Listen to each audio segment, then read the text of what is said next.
श्री स्वामी समर्थ. स्वामी महाराजांच्या कृपेने तुमच्या सर्व इच्छा मनोकामना पूर्ण हो.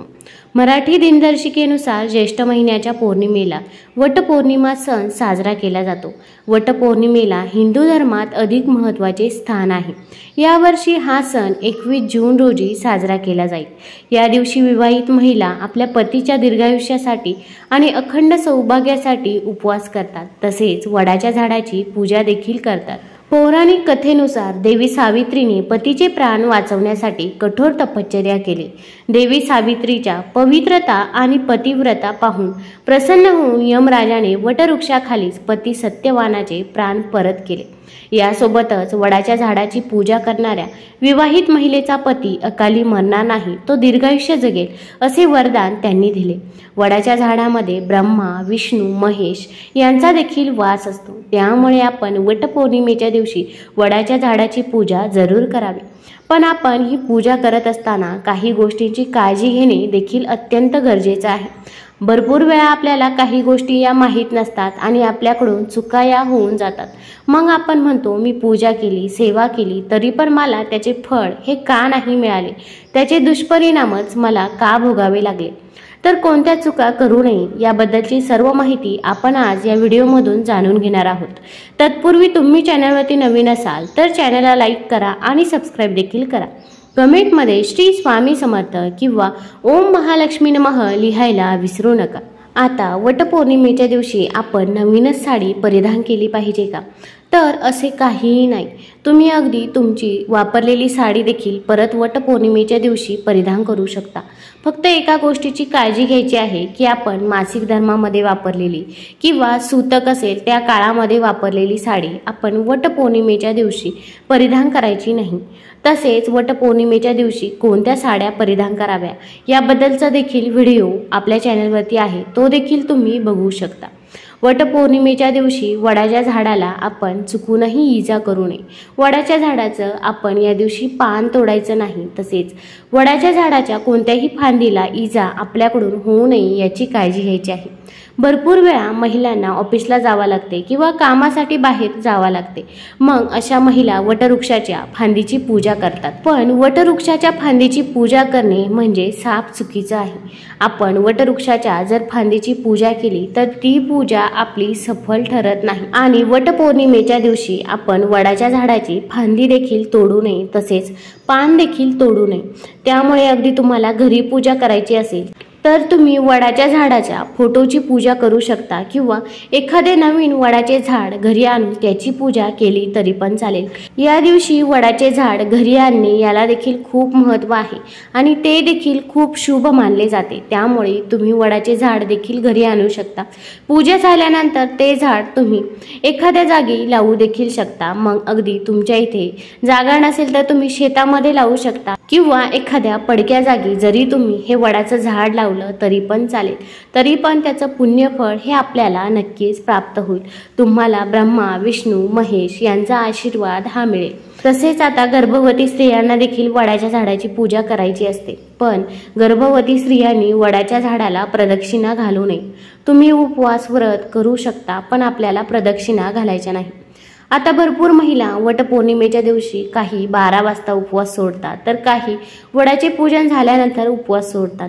पण तुमच्या इकडे जशी पद्धत असेल तशा पद्धतीने तुम्ही उपवास करावा. मग तुम्ही अगदी पूजा झाल्यावरती देखील उपवास सोडू शकता किंवा दिवसभर देखील तुम्ही उपवास करू शकता. वटपौर्णिमेच्या दिवशी मोठ्यांचा अपमान आपल्याला चुकूनही करायचा नाही. या दिवशी पूजा केल्यानंतर आपण ज्येष्ठांचे आशीर्वाद घ्यायला विसरू नका. तसेच आपण वटपौर्णिमेला जेव्हा आपण सूत गुंडाळत असतो तेव्हा तो जो काही दोरा आहे तो आपल्याला दोरा तिथेच राहून द्यायचा आहे. ती दोऱ्याची गुंडी आपल्याला परत घरी आणायची नाही. आपण जो काही दोरा वापरणार आहोत तो दोरा सहजासहजी तुटणारा असावा. जो वटपौर्णिमेच्या पूजेच्या साहित्यामध्ये दोरा मिळतो तोच दोरा आपल्याला पूजेसाठी घ्यायचा आहे. पूजेसाठी सफेद रंगाच्या दोऱ्याचाच वापर करायचा आहे. चुकूनही काळा किंवा निळा असा दोरा आपण वडाच्या पूजेच्या वेळेस वापरायचा नाही. तसेच वटपौर्णिमेच्या दिवशी आपण सावित्रीची ओटी ही भरत असतो.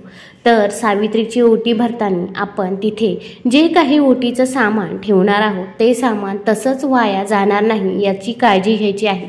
मग आपण त्यामध्ये छोट्या बांगड्या ठेवतो किंवा दुसरं काही साहित्य ठेवत असतो। तर शक्यतो तरी तुम्ही जेव्हा सावित्रीची ओटी भरत असता तेव्हा मोठ्या बांगड्या ठेवायच्या आहेत की जेणेकरून त्या एखाद्या महिलेला वापरता येतील। मग तुम्ही ती ओटी वडाच्या झाडाजवळ थोड्या वेळ ठेवायची आहे, त्यानंतर तुम्ही ती ओटी एखाद्या महिलेला देऊ शकता। फक्त आपल्याला सावित्रीचे नाव घेऊन आपल्याला त्या महिलेची ओटी ही भरायची आहे। तसेच आपण जी काही 5 सुवासिनींची ओटी भरणार आहोत त्यामध्ये आपण गहू आणि आंबे द्यायचे आहे। शक्यतो तरी आंब्याचा सीझन चालू आहे त्यामुळे तुम्ही आंबा हा जरूर द्यावा आणि जर आंबा देणे शक्य नसेल तर दुसरे फळ दिले तुम्ही तरी पण चालेल। ओटी भरताना आपण सुवासिन महिलांचीच ओटी भरायची आहे। तसेच वटपौर्णिमेची पूजा करत असताना आपण 16 शृंगार करून मग पूजा करायची आहे। आता भरपूर महिला ऑफिसला जातात किंवा बाहेर काही कामासाठी जातात, पण नऊवार किंवा तुम्ही साडी ही वटपौर्णिमेच्या पूजेसाठी जरूर परिधान करावी, कारण की शास्त्रामध्ये यालाच महत्त्व आहे। आपल्या हातामध्ये बांगड्या असाव्या। आता भरपूर वेळा आपण मॅचिंगच्या काळामध्ये आपल्या साडीचा जो रंग असेल त्याच रंगाच्या आपण बांगड्या परिधान करत असतो, पण वटपौर्णिमेच्या दिवशी आपल्याला या गोष्टीची काळजी घ्यायची आहे की आपण हिरव्याच बांगड्या परिधान करायच्या आहे, हिरव्या काचेच्या बांगड्या परिधान करायच्या आहे। बाजारामध्ये प्लॅस्टिकच्या बांगड्या, मेटलच्या बांगड्या, अनेक प्रकारच्या बांगड्या मिळतात, पण या दिवशी आपण हिरव्या काचेच्याच बांगड्या परिधान कराव्या। एका हातामध्ये 6 बांगड्या परिधान करायच्या आहे तर दुसऱ्या हातामध्ये आपल्याला 7 बांगड्या काचेच्या परिधान करायच्या आहे। तसेच आपल्या कपाळाला टिकली असावी, सिंदूर असावा। आपण वटपौर्णिमेची पूजा करताना 16 शृंगार केलेला असावा। अगदी 16 शृंगार करणे शक्य नसेल तर अगदी थोडा का होईना पण आपण शृंगार या वटपौर्णिमेच्या दिवशी करायचाच आहे। तसेच वटपौर्णिमेच्या दिवशी आपण आपल्या घरामध्ये देखील स्वच्छता ठेवायची आहे, घराबाहेर देखील रांगोळी काढायची आहे, उंबरठ्याचं लेपन करायचं आहे। आपण जेव्हा वटपौर्णिमेची पूजा करत असतो तेव्हा ते पूजेचं साहित्य हे आपले स्वच्छ असावे, ताटातील फुलं आणि फळे तजेलदार असावीत। आपण सुकलेली फुलं वापरायची नाही, सुकलेले किंवा किडलेले फळ पूजेसाठी वापरू नये। वडाच्या झाडाला प्रदक्षिणा घालत असताना आपण ती डावीकडून घालू नयेत। अनेकदा महिला डावीकडून प्रदक्षिणा घालतात, अशी प्रदक्षिणा शास्त्रानुसार ग्राह्य नाही। वडाच्या झाडाजवळ जेव्हा आपण दिवा प्रज्वलित करत असतो तेव्हा तो झाडापासून थोडा लांबच ठेवायचा आहे, जेणेकरून वडाच्या झाडाला इजा ही होणार नाही। तुम्हाला जर व्हिडिओ आवडला असेल तर चॅनलला लाईक